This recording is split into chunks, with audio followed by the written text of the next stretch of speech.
સુરતમાં ફરી એકવાર એક યુવકને હની ટ્રેપનો શિકાર બનાવી તેની પાસેથી 1 કરોડ રૂપિયાની માંગણી કરવામાં આવી હતી. યુવકને બળાત્કાર અને ડ્રગ્સના કેસમાં ફસાવી દેવાની ધમકી આપી રૂપિયા 1 કરોડની માંગણી કરી હતી અને તેનું અપહરણ કરી માર મારી તેની પાસેથી એક મોબાઈલ તથા ટુકડા રૂપિયા 6 લાખ મળી કુલ 6.15 લાખની લૂંટ કરી પૈસા પડાવી લીધા હતા. જો કે બાદમાં ગતરોજ યુવકે આ મામલે કતારગામ પોલીસ મથકમાં ફરિયાદ નોંધાવતા પોલીસે યુવતી સહિત કુલ 4 વ્યક્તિઓ સામે ગુનો દાખલ કરી વધુ તપાસ હાથ ધરી છે. તો મળતી માહિતી અનુસાર મૂળ અમરેલી જિલ્લાના બાબરા તાલુકાના ઘુઘરાળા ગામના વતની અને સુરતના અમરોલી વિસ્તારમાં કોસાડ ખાતે આવેલ સૃષ્ટિ રો હાઉસની પાછળ રહેતા 41 વર્ષીય બિપિન હેરાના વ્યવસાય સાથે સંકળાયેલા છે. ગત તારીખ 16/7/2025 રોજ બપોરે 1:15 થી 2:30 વાગ્યાના સમયગાળા દરમિયાન તેઓને એક મહિલા તથા 3 શખ્સો ભેટી ગયા. તેઓએ કતારગામ વિસ્તારમાં આંબા તલાવડી વડલા બસ પાર્કિંગમાં રોડ ઉપર મળવાના બહાને બોલાવી અને ધર્મિષ્ઠા ઉર્ફે રૂપા રાખોલિયાએ તેને બ્લેકમેલ કરી ધમકાવ્યા હતા. એટલું જ નહીં પરંતુ તેની સાથે રહેલ સુમિત મશરૂ અને અમિત મશરૂ નામના યુવકો તથા અન્ય એક અજાણ્યા શખ્સે પણ તેમની સાથે ભેગા મળી બિપિન રોડકિયાને બળાત્કારના કેસમાં તથા ડ્રગ્સના કેસમાં ફસાવી દેવાની ધમકી આપી રૂપિયા 1 કરોડની માંગણી કરી હતી. બિપિનભાઈએ તેની પાસે રૂપિયા 1 કરોડ ન હોવાનું કહેતા ધર્મિષ્ઠા અને સુમિત અને અમિત ભેગા મળી બિપિન પાસેથી રૂપિયા 15,000નો મોબાઈલ તથા રોકડા રૂપિયા 6 લાખ મળી કુલ રૂપિયા 6.15 લાખની લૂંટ કરી હતી અને પૈસા પચાવી પાડી ફરાર થઈ ગયા હતા. જો કે આરોપીઓ પકડાયા બાદ તેઓની સામે બિપિનભાઈએ પણ ફરિયાદ નોંધાવતા પોલીસે કતારગામમાં ગુનો દાખલ કરી વધુ તપાસ હાથ ધરી છે.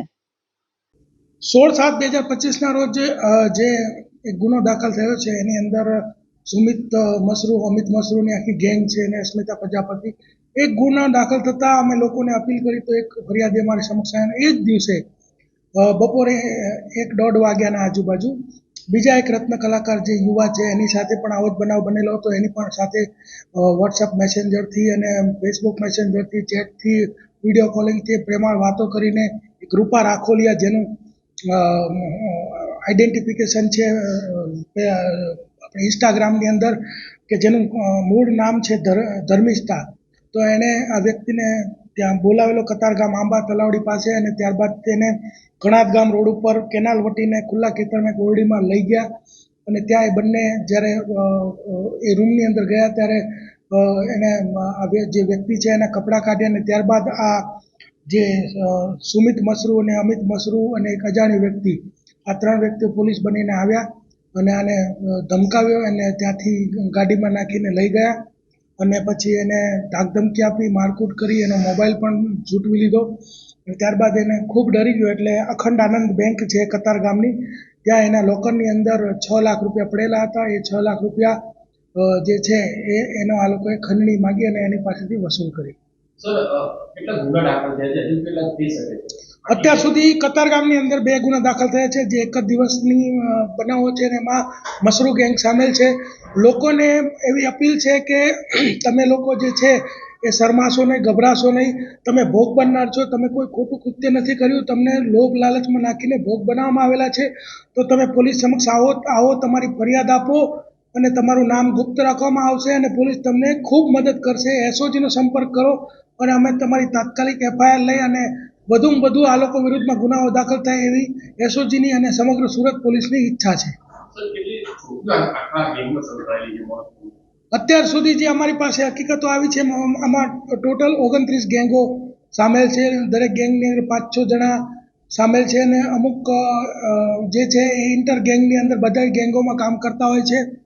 આ લોકોને એમાં એવું હોય છે કે એ લોકો વોટ્સએપ મેસેન્જરથી, ફેસબુક મેસેન્જરથી છોકરીઓ જે છે એને પેપર કહે છે અને એ લોકો મેસેજ કરે છે અને એમાંથી માની લો કે 10 વ્યક્તિને મેસેજ કર્યો તો 1 કે 2 એમાં હાય હલોમાં જવાબ આપે તો એ લોકો પછી એને મળવા માટે બોલાવે, પ્રેમાળ વાતો કરીને ત્યારબાદ એ લોકોનો તોડ કરતા હોય છે.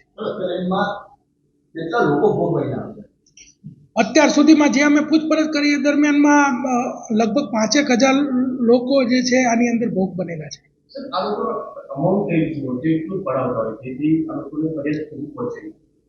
જે પૂછપરછ કરી એમાં એમાઉન્ટ 2.5 લાખથી લઈને 48 લાખ 50 લાખ સુધીની એમાઉન્ટ આ લોકોએ લીધેલી છે.